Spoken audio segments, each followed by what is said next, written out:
It's definitely been an interesting couple of days for Star Wars. Gina Carano was officially fired by Lucasfilm and dropped by her agency yesterday, much to the benefit of Joss Whedon, as her story overshadowed his by the end of the evening.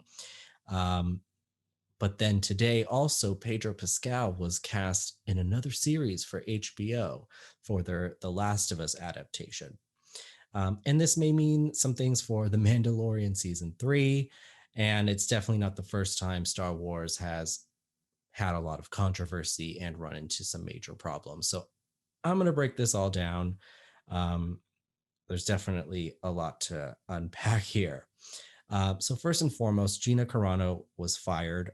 She posted an Instagram story comparing herself and other like conservative minds to Jews and the Holocaust, um, with some problematic implications there. And then she deleted it. But of course, um, nothing is ever truly gone, as people had already taken more than enough screenshots for it to be tracked down all over the internet. Trouble has been brewing for a very long time, though, with Gina. To a lot of people, I think this came as a shock, like it came out of nowhere. But her behavior has actually been pretty terrible for a while now, and this was definitely a long time coming. And I think it's becoming obvious that not only was this a long time coming, but Lucasfilm had already made this decision months ago. They just hadn't formally announced it. And I think they were hoping they wouldn't formally need to um, until Gina forced their hand. Um, she's been a big perpetuator of COVID-19 being a hoax, um, posting a bunch of maskless rhetoric. She talked about election fraud during the election, um, and the results of the election. And she also um, made fun of the trans community, as people have been working in pronouns and things like that to their social media bios and email signatures. Gina was very public about making fun of those things, and refusing adamantly to apologize for them.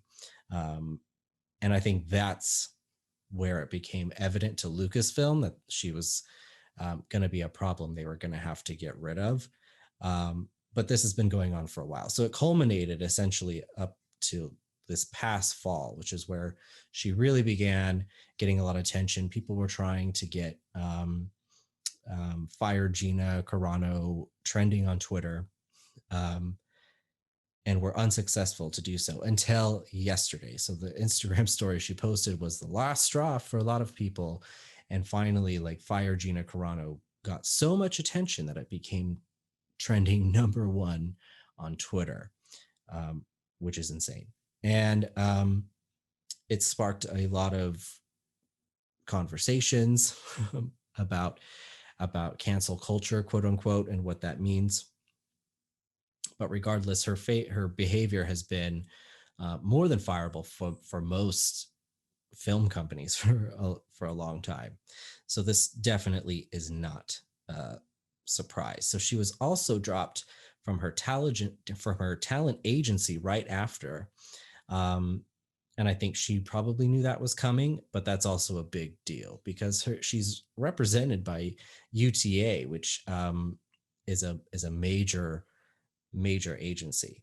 So if she's considered by them to be completely unmarketable, then that's going to be um, a problem for her. In terms of acting, I don't think it's going to be a problem for her in other ways, and I'll talk about that later.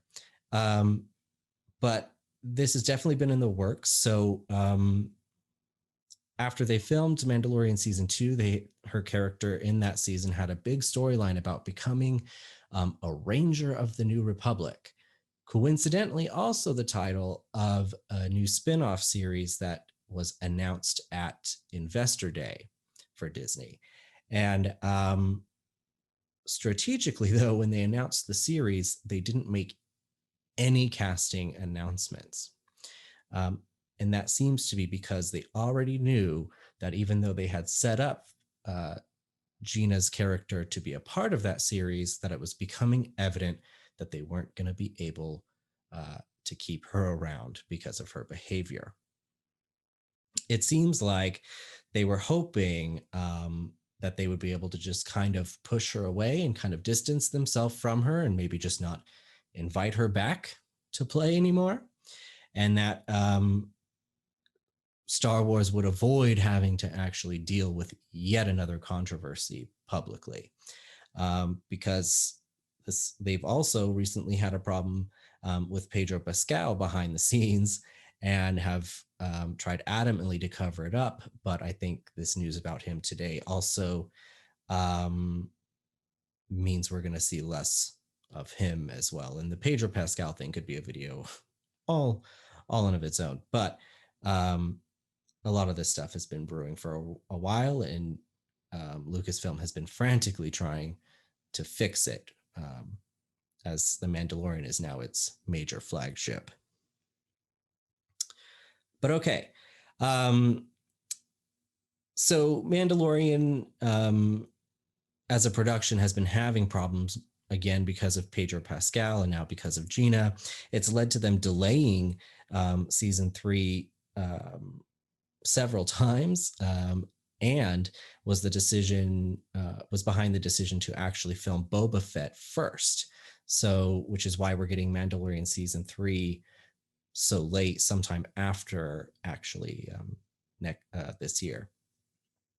And there was speculation that because of that decision, the Boba Fett show would actually be season 3 of The Mandalorian, as The Mandalorian was likely not going to be able to continue the way it has been for the first 2 seasons. It looks like they've made the choice to not do that, although it's very closely tied, and hoping to at least still do a 3rd season of The Mandalorian. But with all of this happening, I'm willing to bet that the 3rd season of The Mandalorian is still going to look very different than the first 2 seasons of The Mandalorian.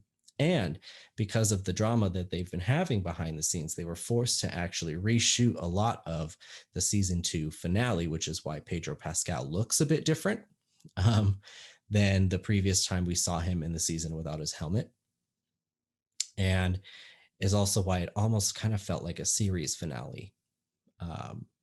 Lucasfilm, knowing that they were probably going to have to wrap it up in some way, because they were unsure if they were going to be able to use Pedro, first of all, and now also Gina's character. So what season 3 is going to look like, we don't know. But I am willing to bet that Lucasfilm, as of right now, also still is kind of unsure, right?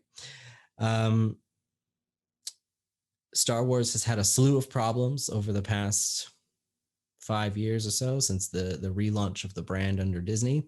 There's speculation on whether or not that this is because of Kathleen Kennedy, who is currently running Lucasfilm.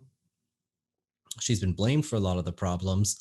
I'm not really here to have that conversation, but over the course of her tenure so far, they had to fire the original directors of Solo, not liking what they were trying to do with the Star Wars brand. They parted ways with the Game of Thrones directors, who were supposed to have their own trilogy of films. And so they walked away from that project, unable to come to terms with Lucasfilm after already being announced. And John Boyega even firing back at Star Wars for how poorly he felt the sequels went down and how poorly developed his character was over the course of those 3 films. And really sparking a conversation also about how they deal with other groups, minorities, and I would even say that even the LGBT, especially with this Gina Carano stuff, they're in a really tough spot with the LGBT community as well.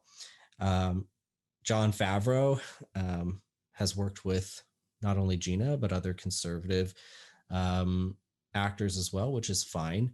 And it may very well be that Jon Favreau is himself maybe from that camp. We don't know. I don't care. But he's in a tricky situation now because a lot of the people he seems to like and want to use are now becoming problematic, right? So if Gina is a lesson for him, then he may have to shift his style a little bit. But overall, The Mandalorian has been extremely successful, which means Lucasfilm needs Jon Favreau to be successful, um, putting it out there. So I'm sure they're having a lot of conversations with him. He was a big asset to them. Obviously, he was very heavily involved in the MCU, and that's become a very well-oiled machine, and it's really solid over there. And they have yet to be able to really capture that kind of magic for Star Wars, and it's really becoming a problem. And I think that a big part of that is um, Lucasfilm, under its leadership, not being able to know how to properly understand and communicate with fans, and be able to bring in new fans as well. But Jon Favreau with The Mandalorian seems to know exactly how to do that, but they need to avoid all these controversies. Um, so, in terms of fallout and what this will do, people are questioning if it was right to fire Gina. And I think it was. And I actually think that it should have happened sooner. It turned off a lot of people, especially how they viewed season two, because by the time season two aired, a lot of this stuff had already become a problem with Gina. And it really hurt how people began to view the show, myself included, I'll be honest with you. And it, she's not spared from her behavior in any way. Um, if I work at a job, they're likely not going to allow me to make fun of groups of people or spew out false information while I'm tied to their name. This is no different. And while it's okay for her to have her own opinions and beliefs, her behavior as a result of those opinions and beliefs are still subject to accountability and consequence. And that's just the reality of it. But I think Gina is going to definitely turn her her lemons, as I'm sure she's viewing this. She feels like she's being persecuted, but I'm sure she's going to turn this into conservative lemonade. I'm sure she'll pop up on several conservative networks and talk about this and um, try and paint herself as a hero of some sort. She's already tweeted about heading to one particular podcast, so um, I'm sure it's not the last by any means that we've seen of Gina and this whole situation. Um, but either way, maybe not in acting, but I think in other avenues, she'll be okay financially.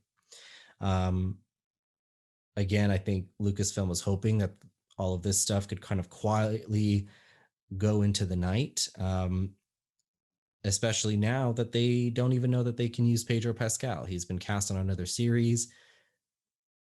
Sure, especially with streaming series, there's possibility that he could do both, but the studios are definitely in competition with each other, and if they're both ongoing shows, it may create a problem. I find it a little hard to believe that he would be able to just seamlessly do both at the same time.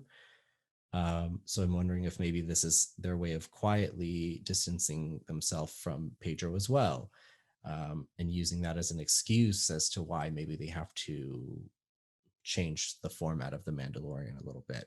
It'll be interesting to see how that all plays out. Um, and I think they're hoping that by doing so, maybe they still leave that bridge connected. And if Pedro comes back or wants to come back later, they can let him in. It makes the fans happy. It makes everybody happy, as long as they keep things from going down any uglier than they have been. There's also been talk about recasting. People thought it's a shame that Gina's character is now going to be unusable because of her conduct. And so people thought about recasting her. I don't really want that. I think it's unlikely and it really shouldn't happen anyway. Although I did see people tweeting about Lucy Lawless being a perfect fit for the character, and I think that's hilarious. I don't think that quite works as well, but I think Lucy Lawless is perfect for Star Wars. I think she would be perfect to do like a similar character. So why couldn't she just be a new character that's similar and can kind of fill the void left by Gina Carano? Um, totally, I think that's totally awesome. But anyway, that's where I'm at with this. Let me know what you think about all this in the comments below. Do you agree with Gina Carano's firing? And what do you think about the future of The Mandalorian? Let me know in the comments below. Also, thank you for watching. And of course, I will see you next time.